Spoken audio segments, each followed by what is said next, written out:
And Jeffries as Marion Kirby, the ghostess with the mostess. Robert Sterling as George Kirby, that most sportive spirit. And Leo G. Carroll, host to said ghosts, as Topper.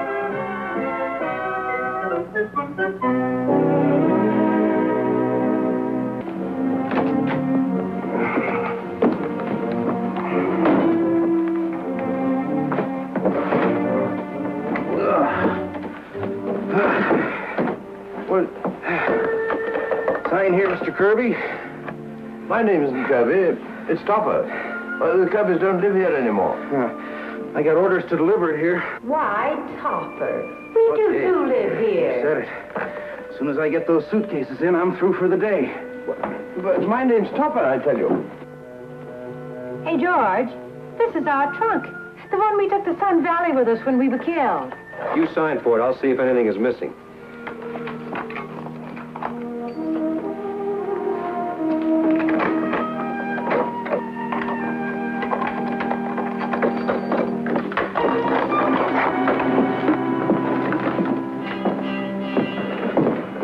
These things don't belong here. No? Well, who opened that? Well, somebody must have a key. Now, you'll just sign here, Mr. Oh, it's already signed. Marion Kirby. Your wife must have signed it while we were outside. Well, Marion Kirby is not my wife. Well, it's signed. She must be here. Well, yes, she's here, but well, she's not my wife. I get it.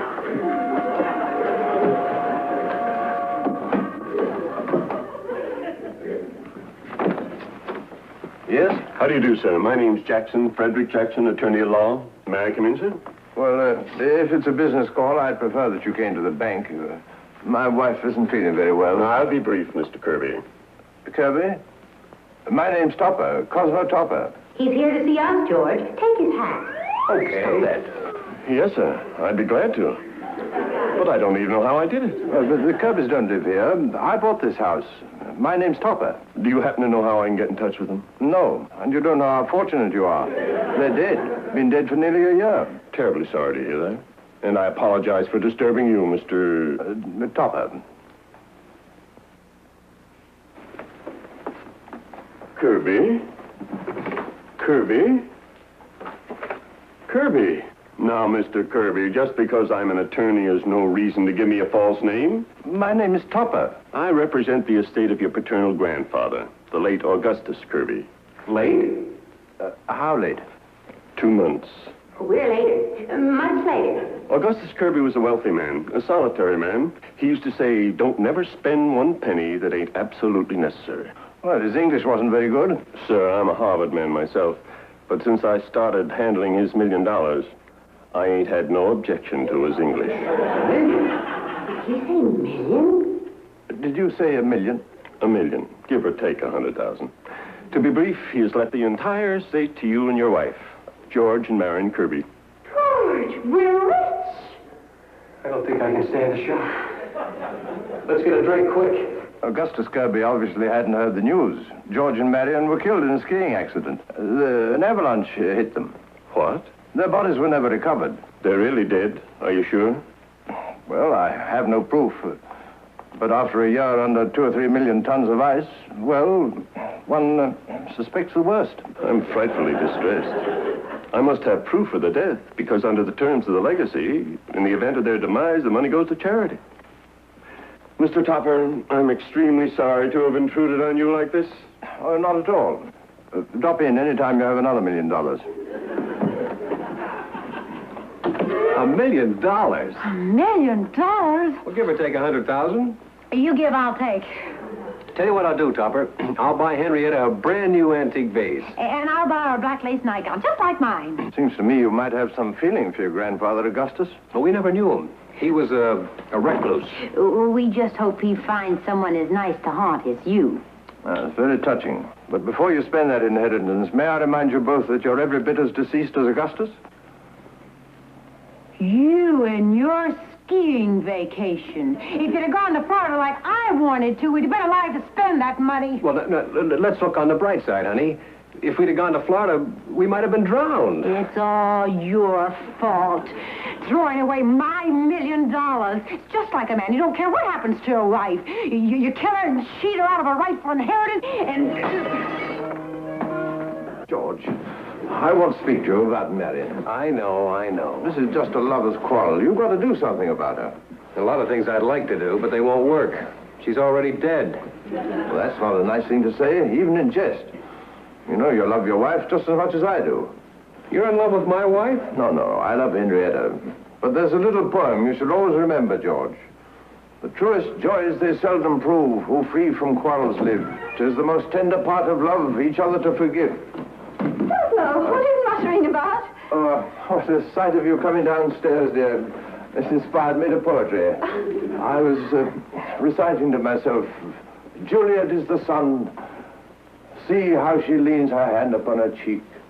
Oh, that I were a glove upon that hand, that I might touch that cheek. Cosmo, if you must do something with your hands, take that trunk and those suitcases out of the hall. They've been there since this morning. Oh, very well, dear. I'll help you, Topper. I'll take you down to the basement, Topper. Cosmo, that trunk sailed right out of the hall. Oh, you're mistaken, dear. That's a steamer trunk, not a sail on it. I just know that headache medicine of mine has alcoholic content.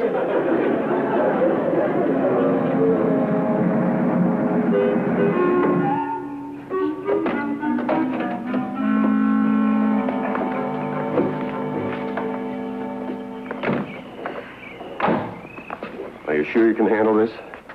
Of course I can handle it. They don't call me the man with 1,000 faces because I can't handle a little grease paint. And just remember all the details about the house. Now, here's some authentic identification I dug up for you. Birth certificate, medical certificate. Okay. Now, remember, we've got a chance to make ourselves $1 million. Why do we have to play it up for these Topper people? For the same reason I called on them and had the Kirby luggage sent there. Everything has to look natural. Besides, this Topper is the vice president of the bank. His identification will carry weight with the courts. Now get in there and sell yourselves as the Kirbys. Contact me at the office later. All right.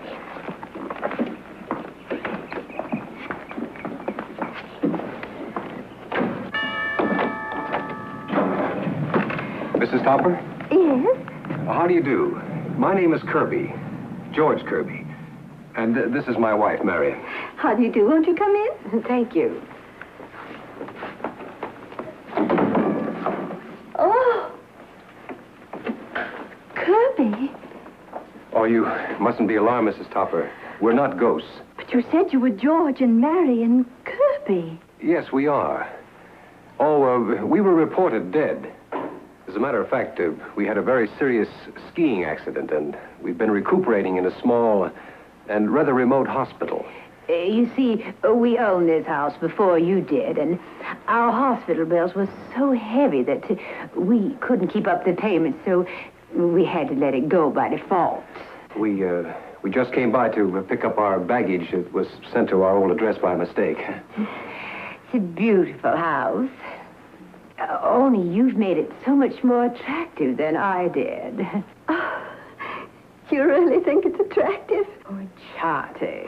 Oh, do come up and see how I've decorated the bedroom. The drapery is hand-blocked linen. And you don't mind, do you, Mr. Kirby? Oh, not at all, not at all. I've done the guest room over completely and built an extra closet for Mr. Topper's papers. He brings home a lot of stuff from the bank. Thank you, George. Clear off that shelf and I'll bring the suitcases down to the basement. I thought you were down in the basement. Oh, take off that silly mustache. Ow! Well, it's no sillier than yours. Oh! I'll go get George. I want to show him how you've redecorated things. Marion, what have you done to your hair? And how did George raise a mustache? You must be Mr. Topper. Hello. Well, never mind that hello. What's going on here? Those are Henrietta's clothes you're wearing. Take off that hat. I beg your pardon? Take off those clothes.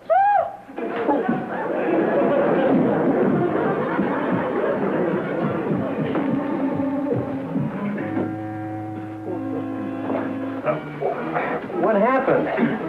What hell's up with the suitcases? Where's your mustache? What mustache?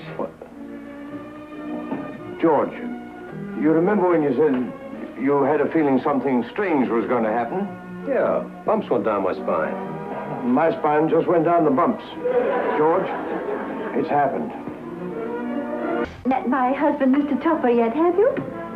Not formally. He just stepped up to me and pulled on my mustache. Oh, dear. Have you met him, Mrs. Kirby? Not socially. He just told me to take off my clothes. Said I had shoplifted them. I think there's something I ought to explain about my husband. He has a little eccentricity. He thinks he's haunted. Haunted? By whom? By you. Well, dear, I guess we'd better be getting back to the hotel. He claims that he's the only one that can see or hear you.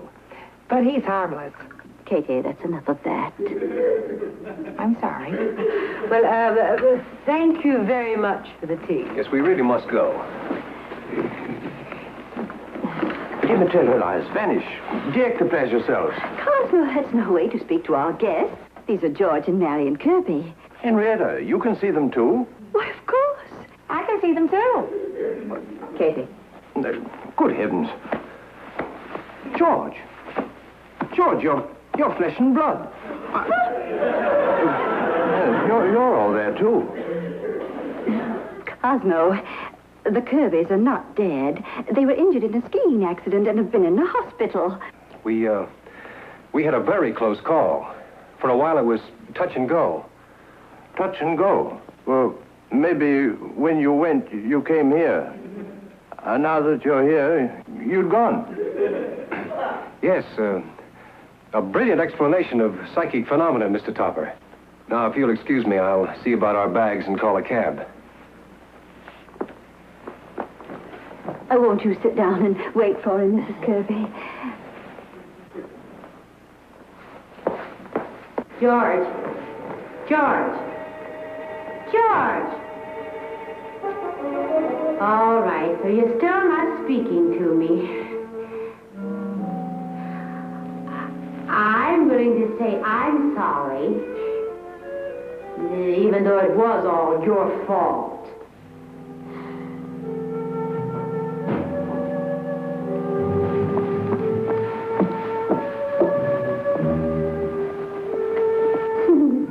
Topper was right. That's a very ridiculous mustache. But I love you.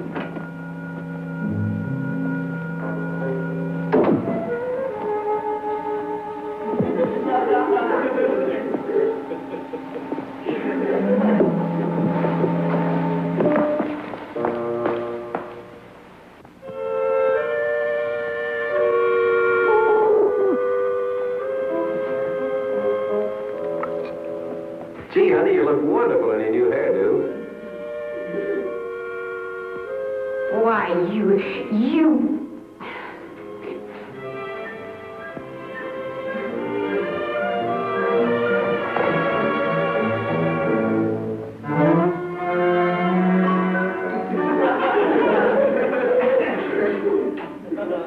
Well, Cosmo, I hope you're satisfied. You know you're not haunted. You don't see two people. No, dear. Good. No, I see four.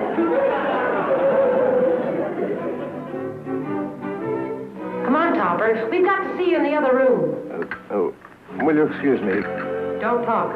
Anything you say might be used in court. George, put your hand over his mouth. Hey, what's the idea? What are you trying to do? What? Topper, those people aren't ours. They're perfect strangers. Incredible. Imposters. Well, why should anybody want to be us? We don't even want to be ourselves. I have it. The legacy. Grandpa Augustus. They're phonies. They're just trying to collect our money. You've got to expose them, Topper. Go back in there and ask them for some sort of identification. Come on, dear. We must really go. It's no affair of mine, of course, but after all, the Kirbys were reported dead. I suppose you have some identification? Why, certainly. Here's my passport, the hospital bill where we were confined, And my driver's license. That's all in order.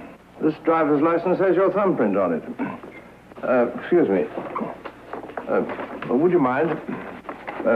Your thumb. Oh, that proves it conclusively. Proves what? But I don't know a thing about fingerprints. Ask them where the wall safe is. Inasmuch as you lived here, I take it you know where the wall safe is? Of course.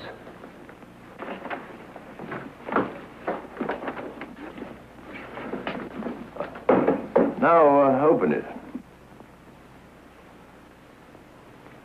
I can't. You caught him, Topper. You admit you don't know the combination? Of course he doesn't.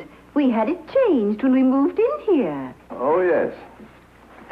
If there's any further doubt, Mr. Topper, I have my birth and medical certificates. Here are mine.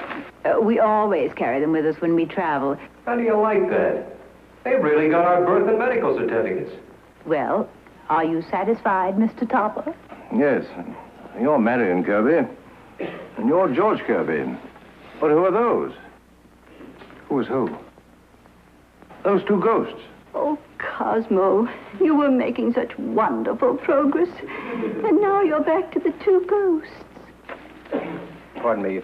If we could use your telephone again, Mrs. Topper, I'd like to try again for a cab. Right this way, in my bedroom.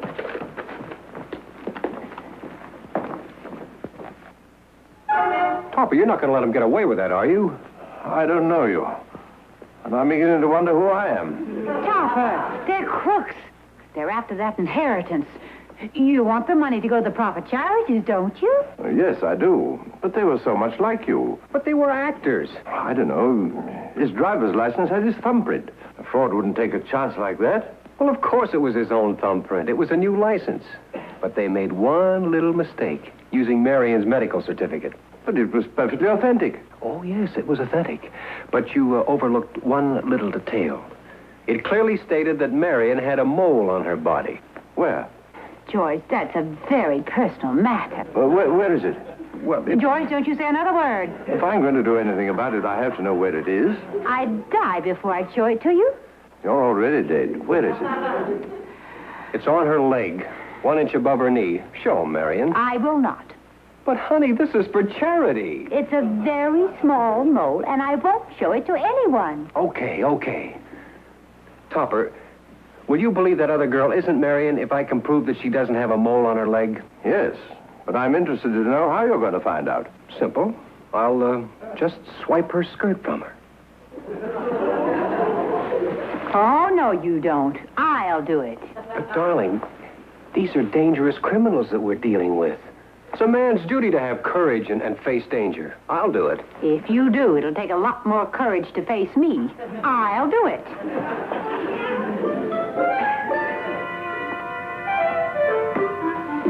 Here it is, Topper. Cosmo! Cosmo, the most amazing thing just happened. Mrs. Kirby was on the telephone, and suddenly part of her clothes... Cosmo, what have you to say? Nothing. I'm skirting the issue. I'll take it back upstairs, Topper. Cosmo, that skirt, it went right up by itself. Well, of course it went up. Paris has lifted the hemline again.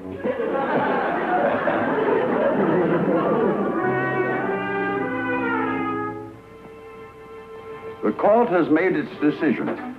The will of the late Augustus Kirby leaves everything to the beneficiaries here, George and Marion Kirby. Not now, Topper.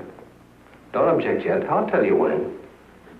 Although there were rumors that they'd been killed in an avalanche, they proved to be very much alive. Not yet. Cosmo, why do you keep standing up? Well, to see better, dear. It's a very high court. They have given me conclusive evidence of their identity. Before the court awards the estate to the beneficiaries, does anyone wish to register any objection? Now's the time, Topper. Object. I object, Your Honor. What is the nature of your objection, Mr. Topper? Well, the money should go to charity. These people are imposters. The real Kirbys are dead. You have proof that they're dead? Absolutely. They haunt my house. For heaven's sakes, Topper, stay off of that subject. They'll think you're crazy. Get to the mole. A court of law will need a little more proof than that, Mr. Topper. Well, the medical report before you says that Marion Kirby has, or had, a mole on her leg, above the knee. Yes, it does say that. A mole an inch above the knee. Your Honor, ladies and gentlemen, that woman has no such mole. Don't worry, Topper. I'll take it from here.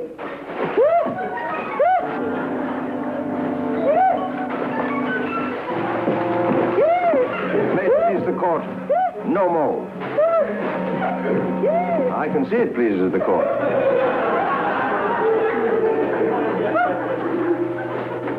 It says here that the money was turned over to charity after Cosmo Topper exposed the couple as professional actors. Exposed is right. I never saw such exposure. I read it, dear. The attorney's been disbarred and faces a prison term. So do those two actors. Cosmo, how did you know about that mole on Marion Kirby's leg? Well, it was on the medical certificate. Yes, but how did you know that other woman didn't have a mole? If I could think of an answer to that question, my dear, I'd win the Nobel Peace Prize.